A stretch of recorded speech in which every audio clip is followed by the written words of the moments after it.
On va parler aujourd'hui de déboucher les puits. On va parler de la compréhension des puits. Donc ce qu'il faut savoir, c'est que la Bible elle nous dit dans Luc 17, verset 21, que le royaume de Dieu est... Luc 17, 21 ne dira point « Il est ici ou il est là, car voici le royaume de Dieu est... » Voilà, à l'intérieur de nous. Dans la plupart des Bibles, c'est écrit « au milieu de nous ». Vous pouvez déjà rayer cette mention et rajouter « entos » en grec qui veut dire « à l'intérieur de nous ». Et en fait, c'est les théologiens qui se sont rassemblés qui ont dit « mais attendez, si on traduit, alors qu'ils savaient très bien que ça voulait dire « à l'intérieur de nous », si on traduit « à l'intérieur », eh ben, les gens ne vont plus se réunir en assemblée. Donc ils ont pris la liberté eux-mêmes de pouvoir choisir au milieu de nous, qui change le sens. Vous êtes d'accord avec moi? Du coup on nous dit venons à l'assemblée pour toucher la présence de Dieu, elle est toujours déjà là à l'intérieur de toi. Mais tu viens dans l'assemblée parce que c'est organique quand tu fais partie du corps, oui ou non? Tu viens pas parce que tu dois toucher la présence de Dieu, elle est à l'intérieur de toi. Mais tu viens parce que tu as besoin de te connecter aux membres du corps pour pouvoir articuler, pour pouvoir fonctionner comme Dieu le veut. Donc encore, c'est la crainte qui tient certains fondements, certaines doctrines. Si tu ne viens pas à l'église, tu ne goûteras pas la présence de Dieu. Si tu ne viens pas à l'église, tu ne feras pas ci. Moi, pendant 3 ans, au début de ma conversion, je ne savais pas s'il fallait aller voir un prêtre, un pasteur. J'y connaissais rien du tout. Et Dieu était toujours déjà là. Et je voyais des miracles, des guérisons, des délivrances. Et quand je suis arrivé dans le milieu chrétien, je n'ai pas senti que j'avais quelque chose de plus qui était comblé, à part le fait de trouver une famille et des gens avec qui communier et partager ma foi. Vous comprenez? Mais je n'étais pas perdu avant. Dieu était toujours déjà là. Ça va? Le royaume de Dieu est entos, qui veut dire à l'intérieur de nous. Donc tout ce qui est parlé dans l'ombre, tout ce qui est parlé dans l'ancienne alliance, c'est pour ça que ce matin j'insistais sur le chandelier, sur la menorah à 7 branches, toutes ces choses nous parlent de nos réalités intérieures, donc elles sont importantes à connaître, mais pour pouvoir les comprendre prophétiquement, comment elles parlent de notre être intérieur. Comment ce chandelier, les 7 bougies, parlent les 7 esprits de Dieu, parlent de la plénitude de Christ. Vous comprenez? Comment le temple et le fait que dans le temple, dans l'arche d'alliance, il y a les tables de la loi, et comment dans notre cœur, qui est la symbolique de là où il veut graver ses lois, eh ben c'est la symbolique de notre arche d'alliance intérieure. Ça va? Toutes les choses extérieures, la symbolique, on les a maintenant dans la réalité et dans notre intériorité avec Dieu. Donc quand il nous est parlé des puits dans la Bible, est-ce que vous pensez que sur l'Adama, donc l'Adama, il veut que son règne vienne sur la terre comme au ciel? L'Adam, il a été tiré de l'Adama. Donc il veut que ça vienne sur l'Adama et sur l'Adam comme c'est fait au ciel. Vous êtes d'accord avec moi? Cette création, elle attend et elle soupire après la révélation des fils de Dieu. Pour que des puits de gloire sur cette création enfantent le royaume. Mais les mêmes choses que tu as à l'extérieur sont à l'intérieur de toi. Parce que Jésus, il a dit, « Père, je suis en toi et tu es en moi. » L'extérieur, c'est aussi ton intérieur. Les puits prophétiques que tu vas devoir déboucher dans la création, tu les as à déboucher dans ta terre intérieure. Ça va ? Ça va? C'est un petit ça va. Et ben donc quand on peut regarder dans la Bible, il est souvent question de puits. Mais il est important de savoir aussi que en Christ, nous pouvons puiser. Parce que des fois, on ne sait pas où chercher le royaume. Et le royaume est à l'intérieur de nous. Où c'est que tu dois puiser la source de ton salut? À l'intérieur de toi. Comme je le disais, si tu as un mec ouin-ouin qui arrive et que ça ne matche pas avec ton intérieur, si le Père qui est à l'extérieur de toi ne fait pas écho au Père à l'intérieur de toi, eh ben c'est qu'il y a quelque chose qui ne matche pas. Tu ne dois pas accueillir la parole que le soi-disant ouin-ouin est en train de te donner. Ça va? Donc, on peut voir l'histoire de la Samaritaine dans la Bible, dans Jean 4, versets 6 à 14. Et donc, cette Samaritaine, elle veut puiser, elle est en train de puiser, elle veut puiser de l'eau pour Jésus au puits de Jacob. Et c'est la symbolique de quoi, Jacob? C'est encore la symbolique de ce qui est ancien. Vous êtes d'accord avec moi? Et Jésus lui dit, toi tu veux puiser aux choses anciennes, mais si tu étais venu à moi, c'est moi qui aurais puisé pour toi. C'est pas toi qui aurais dû déboucher quelque chose. C'est pas toi qui aurais dû puiser. Et donc il est en train de mettre fin aux autels de la loi où tu dois faire pour puiser, pour plutôt puiser en lui et surtout lui demander pour que lui puise pour toi. Ça va? Donc c'est important de comprendre que Dieu veut puiser. Donc dans un puits, bien sûr, le puits, si vous allez dans des lieux arides, vous allez vous rendre compte que le puits, c'est une source de vie. Vous êtes d'accord avec moi? Nous, on a vu des personnes dans des communautés à Madagascar, ils devaient faire 15 km par jour pour aller puiser de l'eau parce qu'il n'y avait pas d'eau dans le village. Et donc, l'occupation de la journée, c'était de porter des seaux hyper lourds sur la tête pour aller puiser. Et si tu te casses la figure en chemin ou que tu es perturbé par un animal qui te fonce dessus, tu dois recommencer à aller puiser de l'eau pour l'amener au village. Donc, l'eau, c'est aussi la symbolique de la vie. Celui qui croit en moi, des fleuves d'eau vive jailliront de son sein. Et pour que des fleuves d'eau vive jaillissent de notre vie, il y a des choses qui doivent être débouchées. Vous êtes d'accord avec moi? Et la Bible, elle nous parle de déboucher les anciens puits. Oui ou non? Donc il y a des puits anciens, il y a des choses anciennes, il y a des choses qui ont été bouchées, qui ont été bloquées dans notre vie et le Seigneur il veut venir déboucher. Et donc ce qui a bouché les puits, bien souvent on peut regarder dans toute l'histoire de la Bible, ce sont des combats, des guerres, des prises de territoire. Vous êtes d'accord avec moi? Et puis aujourd'hui Dieu il veut conquérir notre terre intérieure. Vous êtes d'accord avec ça? C'est-à-dire que c'est acquis quand il dit que les choses anciennes sont passées. En grec, parerkomai, ça veut dire que les choses sont en train de devenir nouvelles. Elles ne sont pas déjà complètement passées. Tu es déjà un homme nouveau, mais c'est en train de passer, c'est-à-dire c'est en train de se diluer dans la matière, sur la terre comme au ciel. C'est comme le cachet d'aspirine, tu peux dire il est déjà dans l'eau, mais il est en train de se diluer dans l'eau. Ça va ? Donc Dieu est toujours en train de gagner du terrain, est toujours en train de toucher quelque chose pour déboucher tes puits intérieurs. Il est en train de rouler la pierre pour que l'eau jaillisse.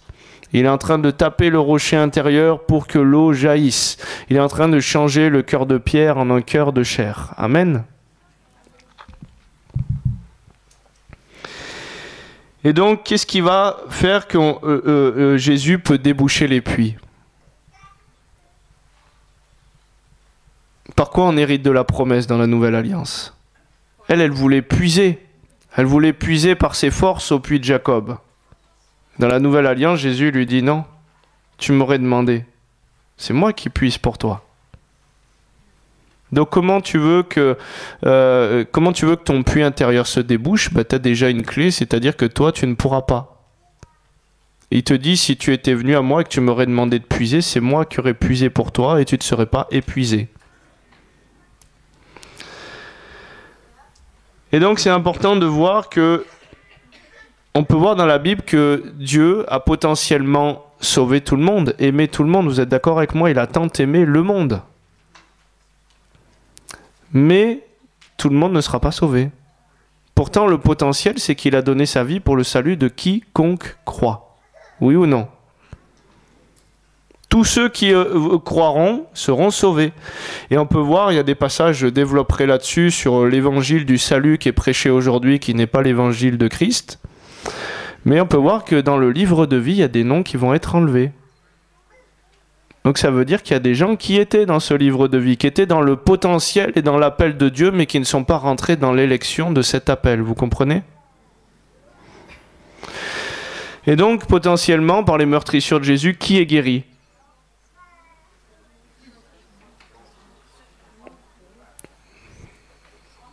Qui est guéri? Tout le monde.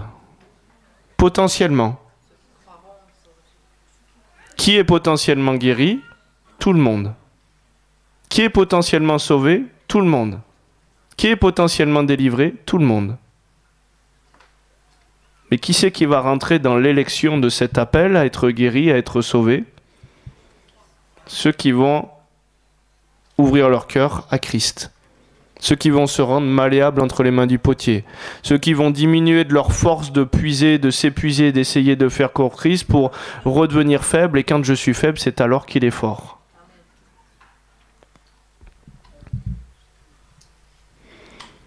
Et on peut voir dans la Bible que Jésus guérissait pas tout le monde. Pourtant, la volonté de Dieu, c'est que tout le monde soit sauvé. Et dans la notion de salut, sozo en grec, c'est que tout le monde soit aussi guéri, délivré, puisque le mot salut veut dire sauvé, délivré et guéri. C'est la volonté de Dieu. Mais est-ce que tout le monde va l'être? Non. Et qu'est-ce qui empêche Jésus de pouvoir faire des guérisons et des miracles? L'incrédulité. Et l'incrédulité, ce n'est pas l'absence de foi. Qu'est-ce que c'est l'incrédulité? C'est une foi qui vient contre la foi au Fils de Dieu. Marc 6, à partir du verset 3. N'est-ce pas le charpentier, le fils de Marie, le frère de Jacques, de José, de Jude et de Simon, et ses sœurs ne sont-elles pas ici parmi nous?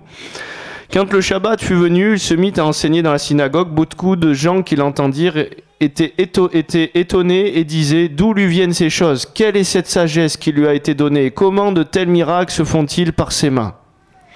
Mais Jésus leur dit: un prophète n'est méprisé que dans sa patrie, parmi ses parents et dans sa maison. Il ne put faire là aucun miracle, si ce n'est qu'il imposa les mains à quelques malades et les guérit. Il s'étonnait de leur incrédulité. Jésus parcourait les villages alentours en enseignant. Donc on voit bien que lui, sa volonté, c'était de guérir, mais il a été empêché de faire tout ce qu'il voulait faire. À cause de quoi? L'incrédulité.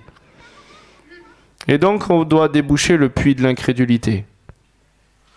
Parce que le Seigneur, il nous appelle à redevenir comme des petits-enfants. Il nous appelle à redevenir sur les fondements. Et toute cette vie nous a bâtis à essayer de fermer des puits, à essayer de fermer notre croyance à un Dieu qui peut nous guérir, notre croyance au surnaturel. Vous savez, quand vous êtes enfant, vous êtes fait pour croire. Il y a déjà quelque chose en vous qui a envie de croire à la féerie, qui a envie de croire à la magie. Et tout un tas de programmes télé pour les enfants faits par des gens qui sont dans l'occultisme de haut niveau ont bien compris ces choses et les amènent vers la sorcellerie, les dragons, les fées et toutes ces choses-là. Et puis le diable a bien joué ses pions, il a mis encore une mode encore plus terrible, celle du Père Noël.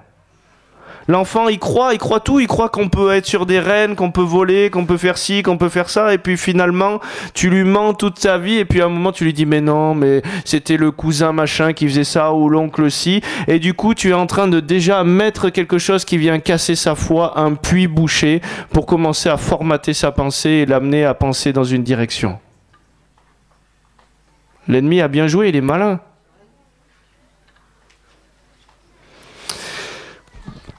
Donc, n'est-ce pas le fils du charpentier? Donc, ils le voyaient comme le fils du charpentier. Ils avaient cette foi-là, que c'était un homme, et que non, ce n'était pas le fils de Dieu. Ils avaient une foi qui venait contre la foi au fils de Dieu. Voilà ce que c'est l'incrédulité. Ça va? Et c'est pour ça qu'aujourd'hui, je sais des fois que quand des personnes s'avancent pour prier, les personnes ne vont pas être guéries. Ça va? Je choque personne?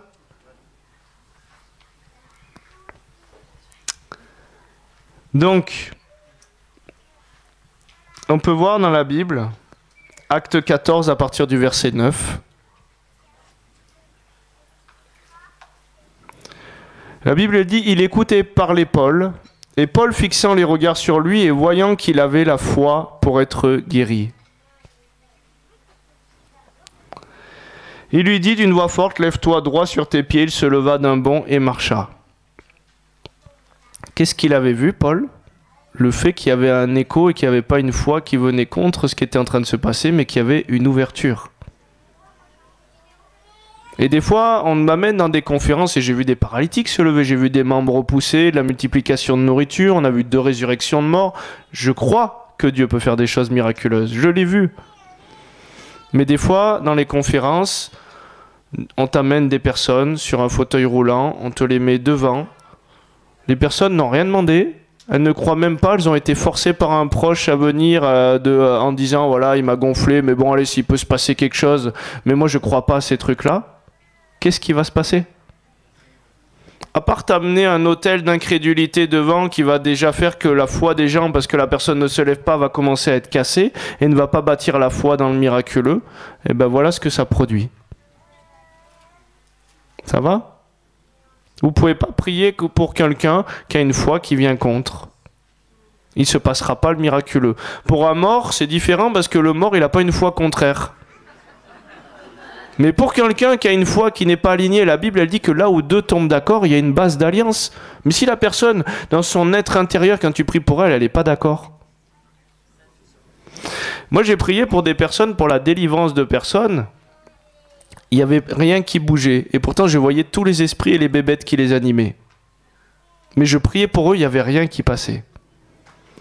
Mais quand la personne, théologiquement, il y a des pans, on a dû discuter, il y a des choses qui sont tombées, petit à petit, elle a vu le vécu, le ministère, et au bout d'un certain temps, Dieu a travaillé le cœur, et là, la terre était ouverte. Ben, les mêmes personnes pour qui j'avais prié, où je voyais ces bébêtes, pendant 2 ans, il ne se passait rien, elles ne réagissaient pas, elles ne tombaient pas, et ben, quand elles étaient ouvertes dans leur intérieur, d'un coup, elles vivaient des délivrances, des guérisons, et des choses terribles, parce que leur être intérieur était ouvert. Ça va ?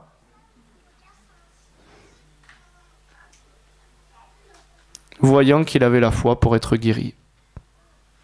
Est-ce que Jésus guérissait tout le monde? Non. À Bethesda, il y avait des milliers de malades, il est allé pour une personne. Il faisait ce que le Père lui montrait de faire.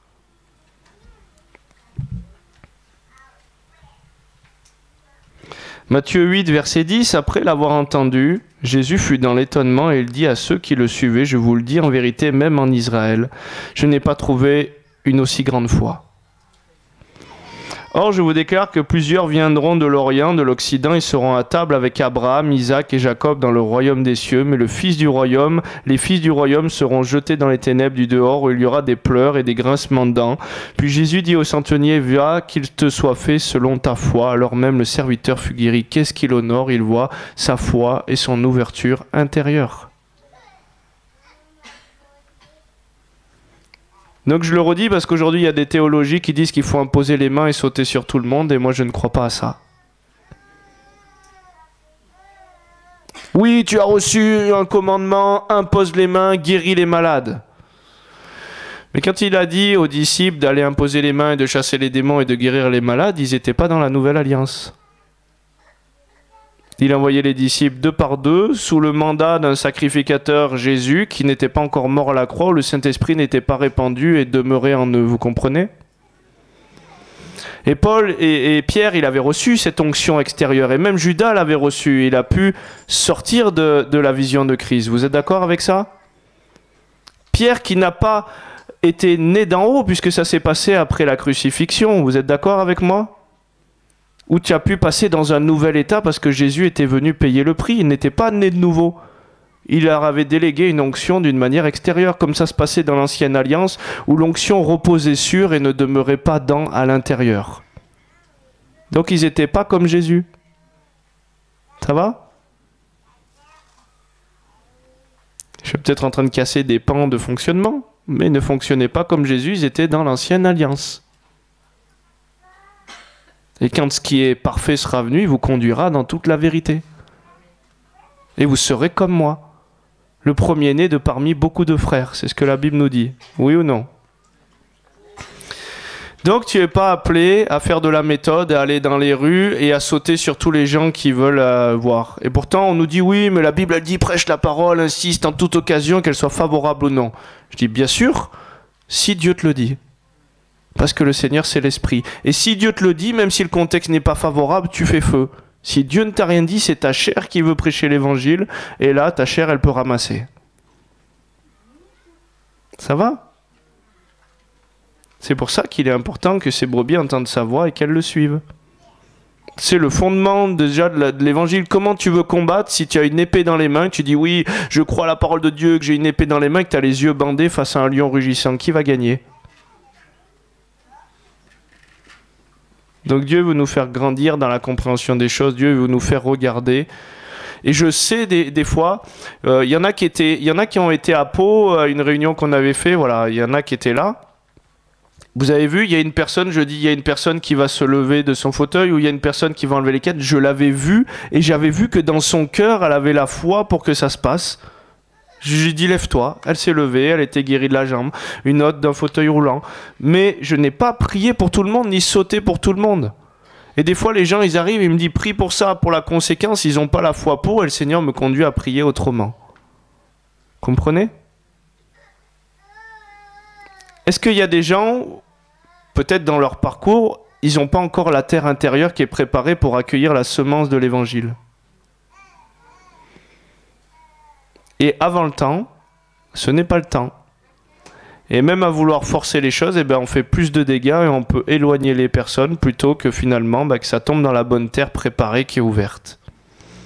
Ayant vu qu'il avait la foi pour être guéri, ayant vu qu'il avait la foi pour être sauvé, ayant vu qu'il avait la foi pour s'ouvrir à la délivrance, ayant vu qu'il avait la foi pour pouvoir accueillir cette révélation que tu portes de l'Évangile, ayant vu que... Et on est appelé à fonctionner comme ça. Parce que sinon, on va sauter sur tout le monde. Et moi, je connais un petit peu, j'ai été dans le 06 pas mal. Et puis, il y a des personnes que je connais qui me disent « Oh, les évangéliques, ils nous gonflent. Ils sortent dans les rues avec des tracts, ils viennent nous prendre la tête dans les trams, dans les métros, ils ne respectent personne, ils ne font pas ci, ils ne font pas ça. » Ben, il y a des personnes pour qui ça porte un très mauvais fruit. Comprenez? Mais si Dieu te le dit... Moi, je suis allé dans des territoires, c'était dangereux, en Colombie, parmi les chefs de gang. Effectivement, la situation n'était pas favorable, mais Dieu m'avait envoyé, et ça a apporté la vie. Mais il y a d'autres endroits où je sais que si je suis en vacances et que Dieu me dit rien, je suis en vacances. Je suis pas là à me frustrer de me dire il faut que je fasse ci, il faut que je fasse ça, il faut que je fasse ça. On est censé suivre le mouvement de Dieu. C'est plus nous qui combattons, et c'est à propos de lui, et c'est lui qui sait quand la terre intérieure est ouverte et quand il doit se passer quelque chose. Ça va? D'où l'importance de déboucher les puits intérieurs, parce que plus les puits vont couler, plus tu vas pouvoir suivre le mouvement du Saint-Esprit qui va couler à travers toi aujourd'hui. Si tu as un fleuve d'eau vive, tu te mets dans un fleuve d'eau vive, tu suis le courant. Et si tu essayes de fonctionner dans la chair face à ce fleuve d'eau vive, bah imagine, tu as déjà essayé de nager à contre-courant dans une rivière? Tu fais du surplace, tu t'épuises et au bout d'un moment, tu es obligé de suivre le courant parce que tu peux pas. Et bien dans la chair, il y en a beaucoup qui fonctionnent comme ça. Ils se sont usés, ils se sont épuisés. Moi aujourd'hui, je ne prends sur tous les suivis qu'on me demande de faire, mais si je prenais tout, je pense que j'en aurais 400-500 par mois. Et peut-être que j'en prends une cinquantaine. Où je suis convaincu que c'est mon mandat, que c'est les œuvres prévues d'avance, et pas les œuvres dans lesquelles veut m'amener l'ennemi pour m'épuiser et presser le citron. Vous comprenez ? Donc il est important d'avoir la sagesse de Dieu, d'avoir la compréhension de Dieu et de regarder ce que le Seigneur veut produire. Dieu veut déboucher le puits de l'incrédulité. Il veut déboucher le puits religieux.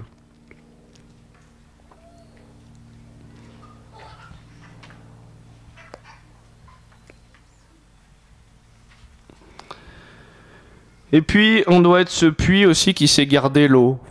Oui ou non? Parce qu'il peut y avoir des puits qui sont mal entretenus. Et on peut voir dans Jérémie 2,13, Dieu compare son peuple à des puits rompus qui ne tiennent pas l'eau sous niant, qu'il faut rester dépendant à Christ et qu'il faut retenir ce que Dieu nous donne. Et des fois, on peut être des puits percés, des puits qui répandent l'eau où elles n'ont pas à la répandre, et du coup, ça fait plus de dégâts. Donc Dieu nous appelle à une dépendance et à ne pas répandre dans tous les sens n'importe quoi.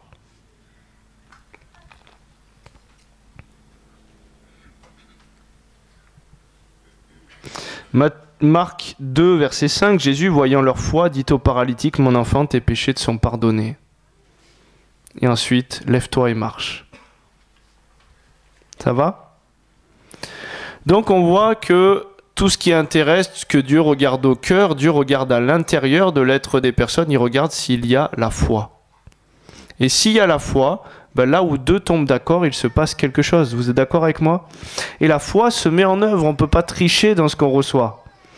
Moi je vois des personnes, des fois elles arrivent, prient pour la guérison, elles sont en béquille, ou elles sont en fauteuil, ou elles ont des problèmes de vue, prie pour mes problèmes de vue. Allez, est-ce que tu crois que par les meurtrissures de Jésus, tu es déjà guéri? Pour qu'on soit d'un commun accord. Oui, oui, je crois. Ok, alors reçois selon la grâce de Dieu au nom de Jésus, qu'il en soit fait selon ta foi. Moi, ma foi, elle croit à la guérison. Mais la personne, elle dit Amen. Amen. Et elle dit je crois que j'ai reçu. Elle n'ose même pas enlever ses lunettes pour regarder s'il s'est passé quelque chose. Est-ce qu'elle a reçu? Ta foi, si elle n'a pas l'œuvre, tu es en train simplement de montrer par tes œuvres que tu n'as rien reçu. On était avec des ministères de guérison, on priait, et puis je pouvais dire, au moment où la personne se levait, quand elle était visitée, elle tombait par terre, qui était guéri, qui ne l'était pas. Et ceux qui n'étaient pas guéris, tu les voyais déjà au sol, quand ils se levaient, ils cherchaient la douleur. Ils cherchaient s'ils avaient toujours le problème, et ils essayaient de se lever en gardant les choses anciennes, en regardant en arrière. Et qu'est-ce qui se passe quand tu regardes en arrière? Tu es figé dans ton positionnement, changé en statut de sel. Donc si tu dis Amen, il faut que ton Amen il soit violent pour passer par la porte de grâce qui t'est ouverte. Vous êtes d'accord avec ça? Amen. Si ta dette elle est payée et que tu dis Amen et que tu t'inquiètes en sortant de la réunion, ben ton Amen n'a pas l'œuvre de ton Amen. Tu ne fais pas l'œuvre de ton Amen. Ça va? Donc si on dit à quelqu'un, il y a quelque chose qui est guéri sur ta vie, tu dis Amen, je le crois, et que tu n'oses même pas essayer de regarder, tu n'oses même pas passer par la porte de victoire, non, tu n'as pas reçu. Ça va? Maintenant, est-ce que Dieu honore la foi? Bien sûr, Dieu, il voit. Moi, quand j'étais à l'époque dans le fer, quand j'étais dans le fonctionnement des disciples qu'il envoyait 2 par 2, où je me dis, il faut que j'aille et j'impose les mains sur tout le monde, je rentrais dans les centres psychiatriques, moi, pour délivrer les gens. Dieu m'avait rien demandé. Mais sur 10 malades psychiatriques, il y en avait qui partaient en délivrance. Et c'était mieux que dans les assemblées où ils priaient pas, parce qu'on disait, ouais, lui il porte du fruit, il y a quand même une délivrance. Et puis sur 100 personnes pour qui je priais, j'allais dans les hôpitaux, je rentrais dans les personnes diabétiques où ils étaient amputés, je dis, voilà, je crois que Jésus te fait repousser les membres, et je faisais du bourrinage. Et ça n'a pas porté la vie. Mais sur 100, il y en avait peut-être 1 ou 10. Mais moi, ce qui m'intéressait, c'est les 90 autres auxquels l'évangile que j'avais prêché et la manifestation de la grâce ne s'était pas passée, où j'avais prêché un évangile pourri. Et Jésus ne fonctionnait pas comme ça. Ça va? J'ai fait une réunion à Nantes il n'y a pas longtemps. C'est pour ça que je vous dis ça, que la foi elle est importante et que Dieu veut déboucher les puits et tout ce qui est lié à l'incrédulité. C'est qu'aujourd'hui, sur le territoire français, le lieu de la philosophie, le lieu des lumières. Ben, quelle lumière déjà? Lucifer, c'est un porteur de lumière. Et la foi, elle n'est pas fondée sur les discours persuasifs de la sagesse humaine, mais sur une démonstration d'esprit et de puissance. Eh bien, il y a une atmosphère d'incrédulité, il y a une atmosphère de raisonnement, de choses qui ont été bâties comme des forteresses qui viennent contre la foi au Fils de Dieu. Et puis, on m'a invité pour une réunion à Nantes. Et c'était une assemblée, je sais pas, il y a eu peut-être 400 personnes, quelque chose comme ça. Mais il y avait beaucoup de personnes d'Afrique, de Côte d'Ivoire. Et je sais qu'en Afrique, il y a une dimension de foi qui est plus bâtie parce qu'il y a eu moins de programmes, de contrôle, de manipulation de la pensée, de formatage éducatif, et on est un peu avec la spiritualité, donc il y a une ouverture à la foi. Et je dis à un ami à moi avant que j'y aille, je lui dis, je le sais là-bas, je le sais que je sais que ça va être le feu, des guérisons dans tous les sens, l'onction va se déverser, parce qu'il y a une ouverture de cœur qui est différente que dans telle réunion ou dans telle réunion. Je vous dis pas qu'il se passe pas des visitations, je vous dis pas qu'il se passe pas des guérisons, mais le cœur était différemment ouvert. À Valence, la résurrection de l'enfant dans le sein de sa maman, je m'occupe d'une communauté rome. Et bien les Roms, ils ont moins d'éducation, moins de formatage, moins de contrôle, moins de barrières, moins d'apprentissage, moins de traditions qui ont été mis. Eux, là-bas, ben, ils vont pas voir le médecin des fois, ils sont même en irrégularité au niveau des papiers. Donc ils fonctionnent sur une dimension de foi plus que du contrôle, des barrières et de toutes les choses pour se sécuriser. Et donc quand ils n'ont pas de quoi se payer un Doliprane ou ci ou ça, et ben quand tu vas prier pour eux, ils ont une foi qui est ouverte à recevoir. Alors que nous on a mal à la tête, tout de suite on pense Doliprane. Je dis pas qu'il faut pas prendre de Doliprane, hein. C'est pas ce que je dis. Je dis que si on croit, eh ben, il faut donner la chance à Jésus de faire quelque chose. Vous êtes d'accord? Moi, si j'ai mal à la tête et que ça passe pas par la prière, je suis pas maso, hein. Je prends un Doliprane. Il a fait les artisans pour prendre soin du temple. Mais tout ce que je veux vous dire, c'est quel est le mouvement du Saint-Esprit, et là où il y a de l'incrédulité, là où il y a du formatage, là où il y a des forteresses, il se passe moins de choses en cascade, et nous, dans ce territoire en particulier, il y a ces grosses forteresses qui ont été bâties. Et donc, c'est pour ça qu'il nous demande de diminuer, de redevenir comme des petits enfants. Vous imaginez, on est dans des territoires en Afrique, je sais pas, moi j'ai été au Cambodge, j'ai été dans des lieux où il y a moins d'éducation, moins de barrières de contrôle, on leur dit voilà, accueille comme un petit enfant. Et là, tu vois des gens qui tombent sur la route, dur, ça fait un bruit... Oh là là, il s'est fracassé le crâne. Et il s'est lâché. Et vous savez, chez nous, des fois, tu pries pour les personnes, la gloire de Dieu se manifeste, et la personne, avant de se laisser aller, elle regarde s'il y a un porteur là, un porteur là.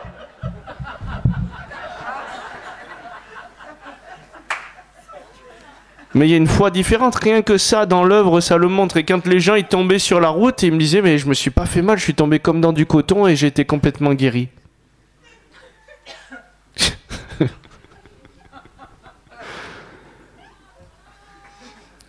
Mais là où il y a quelque chose qui n'est pas ouvert, eh ben, tu ne reçois pas. Donc Dieu veut déboucher les puits. Amen. Parce que ces puits de contrôle, ces puits d'incrédulité, tous ces puits que tu as à l'intérieur de toi, ben, c'est ce qui bloque les fleuves d'eau vive de couler et de jaillir. Et tu as des dons générationnels aussi. Il y a des puits hérités des pères, il y a des terrains hérités des pères, et tu as des bonnes choses héritées de tes pères dans la Bible. Vous êtes d'accord avec ça? Eh bien, Dieu veut libérer quelque chose. Vous savez, moi, une partie de ma famille, ils sont espagnols, pieds noirs, avec des origines gitanes. Et ben, quand Dieu m'a donné de jouer à la guitare, le flamenco, les compas, c'est venu tout de suite. Il y a des choses générationnelles, je ne savais pas, mais il y avait un grand guitariste dans ma lignée espagnole. Il y a des puits générationnels à libérer avec des choses qui te facilitent. Dans la lignée du côté de ma mère, on a fait des tests ADN, parce que je ne connais pas mon grand-père, il y a une lignée juive ashkénaze. Et on a trouvé des choses intéressantes sur des dons, sur des talents. Je ne connaissais pas le grand-père biologique, apparemment il était dans le bâtiment. Et personne de mon côté était dans le bâtiment. Et moi j'avais des facilités dans le bâtiment. Mon frère est devenu plombier, l'autre aussi, on s'est bricolé des choses. Est-ce que vous croyez qu'il n'y a pas des talents générationnels et des puits à déboucher? Donc il y a des mauvais héritages, mais il y a aussi des choses bonnes. Vous comprenez? Et Dieu veut déboucher des puits générationnels, des talents générationnels. Quand j'étais petit, on me mettait, quand mes parents allaient au resto, vous savez, avant on mangeait, il y avait des nappes en papier qu'on jetait après, et pour pas embêter les parents, eh ben, il n'y avait pas les Game Boy, donc on nous donnait un stylo. Et puis moi, mon père il me disait, allez, vas-y, amuse-toi, dessine sur la nappe. Et je dessinais tout ce que je voyais. Et ben du coup, à un moment, j'arrivais à faire des portraits, j'arrivais à redessiner les scènes, et le gars, il gardait le papier en disant, mais qui c'est qui a fait ça, c'est trop bien, il gardait les trucs. Et du coup, après, ça m'a amené à faire des tableaux, à faire des choses comme ça. Et ma mère, en fait, peignait, et puis dans la lignée de ma mère, il y avait encore des choses artistiques, vous comprenez? Dieu veut déboucher aussi les anciens puits, les talents qui ont été bloqués.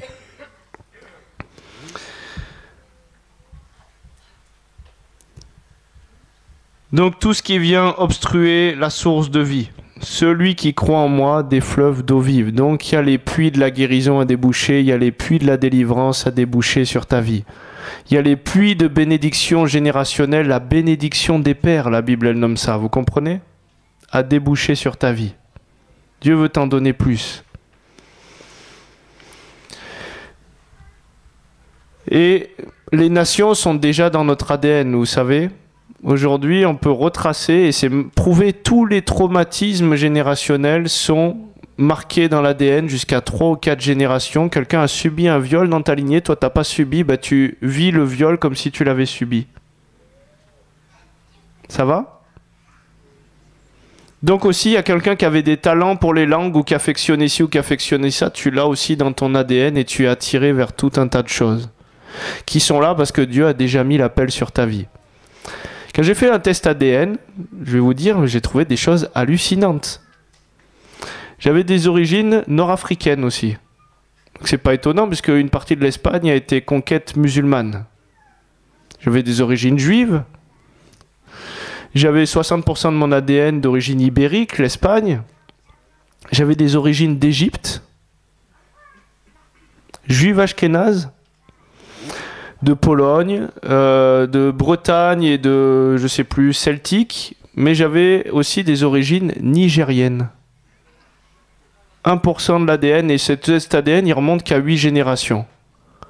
Et si vous regardez bien, dans toutes les choses que Dieu fait, il est en train de m'ouvrir toutes les nations où il y a eu une partie des choses qui sont dans l'ADN, et il y a un cœur pour ça, et le peuple a un cœur pour accueillir, et il y a certaines personnes, ils m'ont dit, mais on a l'impression que tu es comme nous. Avec le 1% d'ADN. Donc Dieu, il a déjà mis le programme, il veut déboucher les puits dans ton ADN pour que tu prennes part aux bénéfices et aux choses générationnelles. Ça va? Et même si tu n'as pas connu, même si tu ne sais pas, même s'il y a eu un manque dans ta famille, comme moi il y a eu un manque avec mon grand-père, on ne connaissait pas, il peut déboucher les puits, c'est par révélation qu'il peut te donner les choses, mais il y a des talents générationnels. Amen. Donc on va prier aujourd'hui pour déboucher les puits.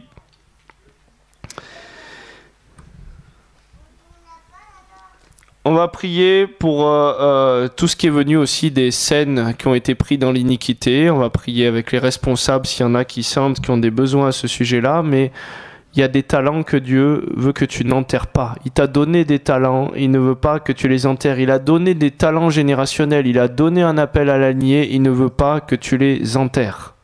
Ça va ? Et moi, j'avais laissé tout un tas de choses pensant que c'était avant, c'était dans le monde, je faisais de la sculpture, je faisais de l'art, ça sortait tout seul. Je sais pas ce qui me poussait à faire des choses comme ça. La guitare, c'est venu tout seul. Et je m'étais dit, je suis chrétien maintenant, c'est la mission, je prêche l'évangile et j'ai mis tout ça de côté. Mais Dieu, il veut ressusciter ses puits parce qu'à travers ces choses générationnelles, l'onction veut couler. Et tout ce qui a été fait dans un but et dans un service, et il peut racheter le temps. Mais il peut racheter le temps même des générations qui ont loupé le but. Parce que le salut, c'est une œuvre d'éternité qui est hors du temps. C'est l'éternité qui envahit le temps. Il t'a guéri de tes péchés passés, présents, futurs. Et il peut ressusciter les choses générationnelles aussi qui t'ont été volées. C'est pour ça qu'il appelle la restitution. Et quand il te restaure, il va te restaurer non pas simplement le talent, mais il va te le restaurer en surabondance, parce que là où les ténèbres ont abondé pour étouffer les talents, il veut te le donner en multiplication. Donc il y a des choses qui vont enfanter de sa gloire et qui vont se libérer. Tes personnes de ta lignée ont eu un goût pour le voyage ou pour l'aventure. Eh bien, gloire à Dieu, c'est parce que Dieu, il a déjà prévu dans son programme que tu sois pour la mission et que tu commences à aller, que tu commences à impacter. Ça va ? Il y a des personnes comme en Afrique qui aiment danser, qui aiment louer et qui ont vraiment ce rythme dans la peau. Ben, Dieu les a appelés dans la louange, dans l'adoration, et en ce moment, ils sont en train d'investir le milieu de la musique et de nous amener des chants du ciel et réformer et à déconstiper justement tout ce qu'on a de tradition figée, machin. Vois sur ton chemin, voilà. Et de nous amener beaucoup plus loin, quoi. Moi, je le crois qu'il a appelé les voyageurs, les gitans, tous ceux qui étaient là à bouger à droite à gauche, à être des évangélistes, à gagner du terrain pour Christ, à ne pas s'attacher et à aller pour pouvoir impacter. Mais des gens qui ont toujours été à un endroit, qui n'ont pas bougé ou quoi, ils vont peut-être avoir un appel pour une ville, pour un territoire, mais il a déjà mis ce programme dans l'ADN. Est-ce que vous comprenez ? Et dans la Bible, on voit qu'il y a des livres qui sont écrits, des livres des souvenirs. Vous êtes d'accord avec ça ? Tu écriras un livre des souvenirs, et ben, si vous regardez l'ADN, ça fait comme des rouleaux qu'on déplie, où tu peux lire tout ce qui s'est passé dans les générations. Donc si on est sur 3 plans et que dans la Bible, il y a toujours une lecture esprit, âme et corps, est-ce que vous pensez que l'ADN n'a rien à voir avec quelque chose de spirituel ? Ça va ? On va déboucher les puits ? Déconstiper tout ça ?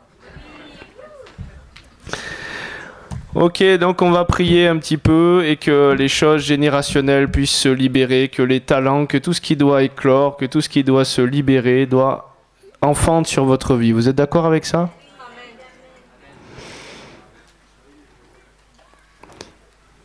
Moi je le crois, vous savez, mon grand-père en Algérie, il avait appris à parler l'arabe. Et j'ai pu vivre des choses à des moments assez impressionnantes. C'est que moi, je parle pas arabe. Ils émigraient d'Espagne, ils sont partis en Algérie parce qu'il y avait du boulot. Et ils parlaient arabe couramment. Et ben, des fois, je me suis surpris à entendre des personnes qui parlaient en arabe, à les entendre dans ma langue en français. Et je leur répondais. Et les gars, ils m'ont dit, mais attends, mais qui tu es? Toi, tu parles arabe? Et je crois qu'il y a des talents générationnels et qu'il y a une mémoire et qu'il y a des choses qui se souviennent.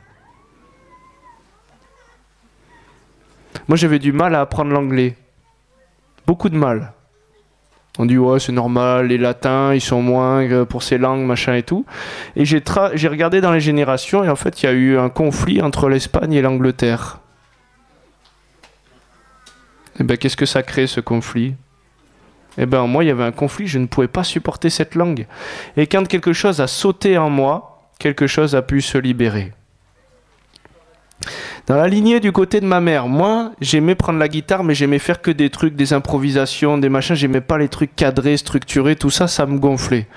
Et quand j'ai dit à Dieu, il faut que tu débouches un puits là-dedans, parce que tu m'as appelé pour la guitare, et puis les gens qui me voient jouer, ils disent, il y a des choses qui sortent, voilà, t'as même pas pris la musique, tu connais pas les notes et tout, et c'est bien. On a des élèves qui font les écoles de musique, au bout de 8 ans, 10 ans, ils en sont pas là.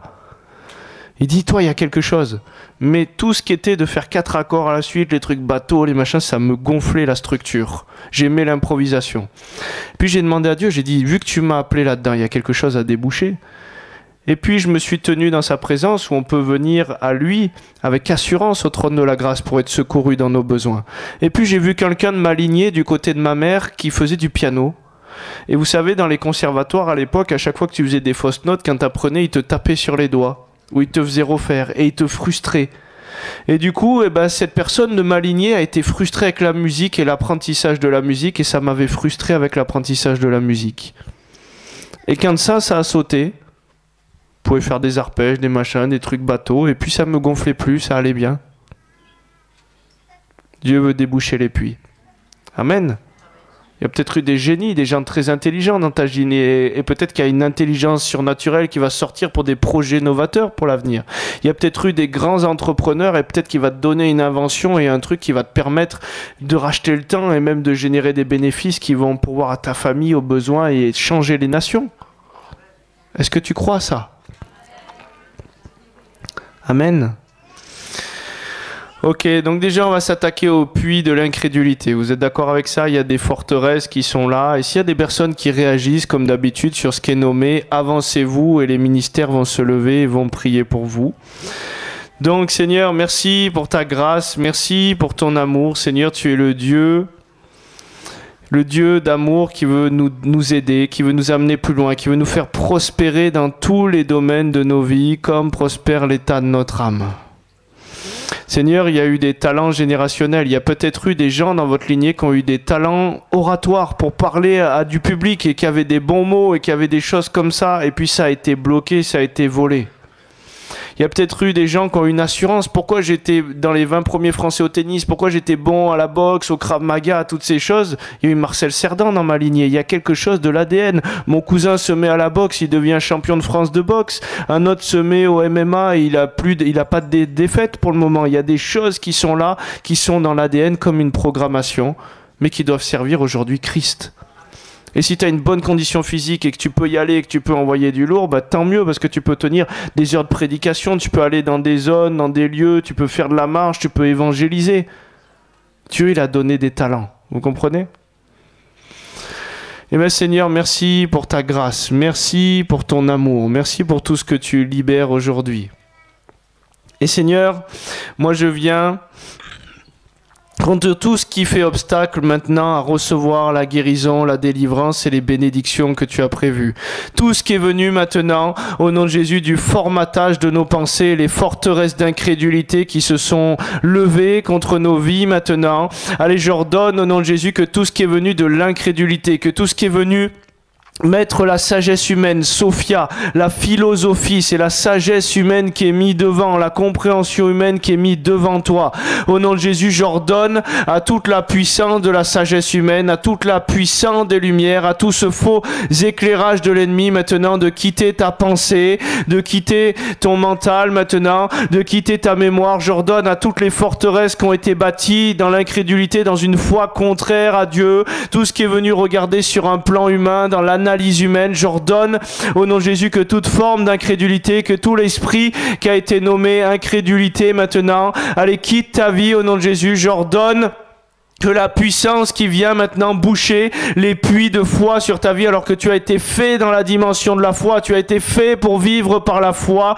J'ordonne au nom de Jésus que tout ce qui est venu avec l'intelligence, tout ce qui est venu avec le rationalisme, tout ce qui est venu avec la philosophie humaine maintenant, au nom de Jésus, quitte ton corps, ton âme et ton esprit. J'ordonne maintenant que ça lâche, allez, tous les domaines de ta vie, toute la puissance qui est venue avec l'incrédulité, allez dehors, toute la puissance qui est venue avec la religion, avec ce que tu as contemplé, avec l'intelligence humaine qui est venue devant Dieu comme Pierre. Et je dis, arrière de Jésus, Satan, tout ce qui s'est tenu devant lui avec sa réflexion, pensant que ça devait être comme ci ou comme ça. Non, ça ne t'arrivera pas, Jésus. Tout ce qui a regardé sur ce plan humain, tout ce qui a jugé les actions de Dieu et la manifestation de sa gloire, j'ordonne au nom de Jésus que toute la puissance d'incrédulité, allez, quitte ta vie, allez, quitte ta vie au nom de Jésus. J'ordonne maintenant que la puissance d'incrédulité te lâche. Allez, j'ordonne maintenant que le contrôle te lâche. J'ordonne que la réflexion humaine n'est que tous ceux qui ont fait des pactes avec l'intelligence, tous ceux qui ont fait des pactes avec la franc-maçonnerie aussi dans la lignée,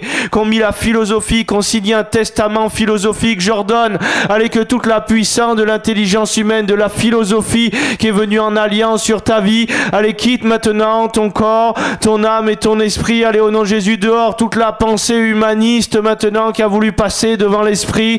Allez, j'ordonne dehors. Allez, j'ordonne dehors toute la puissance de l'incrédulité qui s'est levée maintenant depuis ses fonctionnements, tous ces puits qui étaient bouchés de foi. Allez, j'ordonne au nom de Jésus que ça lâche ton corps, ton âme et ton esprit. Allez, dehors toute la puissance de l'incrédulité quitte. Toute la puissance de l'incrédulité quitte. Toute la puissance du contrôle. Tout ce qui est venu avec la franc-maçonnerie maintenant. Tout ce qui est venu avec l'intelligence humaine. Allez, dehors maintenant les décrets qui ont pris ta lignée, que la foi c'était n'importe quoi, que Dieu c'était n'importe quoi et qu'il n'était pas sage de croire en Dieu. J'ordonne au nom de Jésus que ça lâche maintenant tous les puits qui ont été bouchés sur ta lignée, les décisions qui ont été prises vis-à-vis de Dieu. Maintenant le reniement des choses de la foi, la non-acceptation. Allez, j'ordonne au nom de Jésus que ça lâche ton corps, ton âme et ton esprit, même les personnes qui ont persécuté la foi d'autres personnes, les croisades, tout ce qui s'est levé maintenant dans ta lignée, qui s'est levé contre la foi au Fils de Dieu, qui s'est levé contre l'Esprit dans les générations. Allez, j'ordonne que tout ce qui s'est opposé maintenant, allez, quitte au nom de Jésus ton corps, ton âme et ton esprit. Allez, dehors, et s'il y a des choses qui réagissent, avancez-vous, on priera avec les leaders. Allez, j'ordonne que toute la puissance de l'incrédulité, toute la puissance maintenant, au nom de Jésus, de la franc-maçonnerie et de tous les puits qui ont été bouchés maintenant dans l'incrédulité, dans le contrôle. Allez, au nom de Jésus, ça quitte ton corps, ton âme et ton esprit. Au nom de Jésus, dehors, sombaye dile, likando sombaye dile, dile, dile, ikambaye dile, isombaye dile, ietoloma likando. Avec toute la puissance du contrôle, toute la puissance de l'incrédulité maintenant. Allez, ça se débouche sur ta vie. Allez, ça lâche maintenant ton corps, ton âme, ton esprit, toute la puissance de l'intelligence humaine, la réflexion qui est venue devant Christ maintenant, au lieu de redevenir comme un petit enfant, toute la hauteur et l'orgueil de la nature humaine maintenant. Allez, dehors, allez, dehors, allez, dehors, allez, tout le contrôle humain, toute la raison humaine maintenant. Allez, dehors, je t'ordonne, tu fléchis le genou, toute la puissance de l'ennemi s'écrase maintenant sous la puissante main de Dieu. Lâche au nom de Jésus, allez, lâche au nom de Jésus.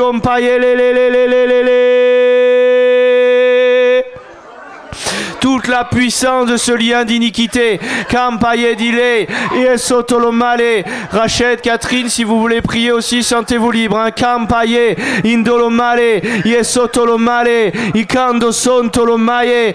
Et toute la puissance maintenant du contrôle humain, toute la puissance des puits d'incrédulité, toute l'intelligence humaine, le rationalisme maintenant qui a été mis dans ta lignée en autel et qui est passé devant Dieu. Allez, j'ordonne, ça lâche ton corps, ton âme et ton esprit, tout ce qui t'empêche d'accéder à la foi.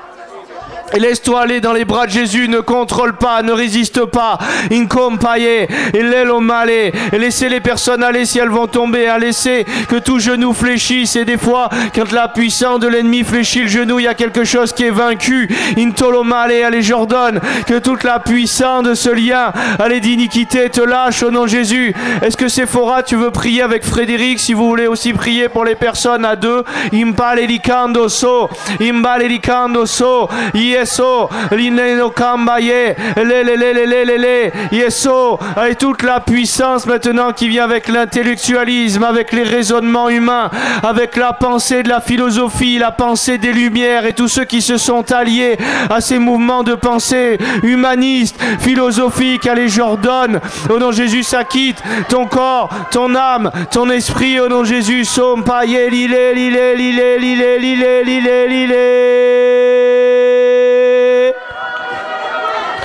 toute la puissance des raisonnements et toute la puissance qui a été tenue captive, tous les décrets qui ont pris ta lignée, tout ce que tu as pris intérieurement contre la foi au Fils de Dieu, tout ce qui a été combattu maintenant de cette dimension de foi et l'ouverture, allez, tout l'esprit d'incrédulité, allez dehors au nom de Jésus, toute l'intelligence humaine, toute la philosophie humaine, lâche ton corps, ton âme, ton esprit au nom de Jésus. Sompaye dile, ikando sompaye dile, Isompaye dile, Ikompaye dile, toute la puissance du contrôle et des raisonnements humains, les lâche maintenant.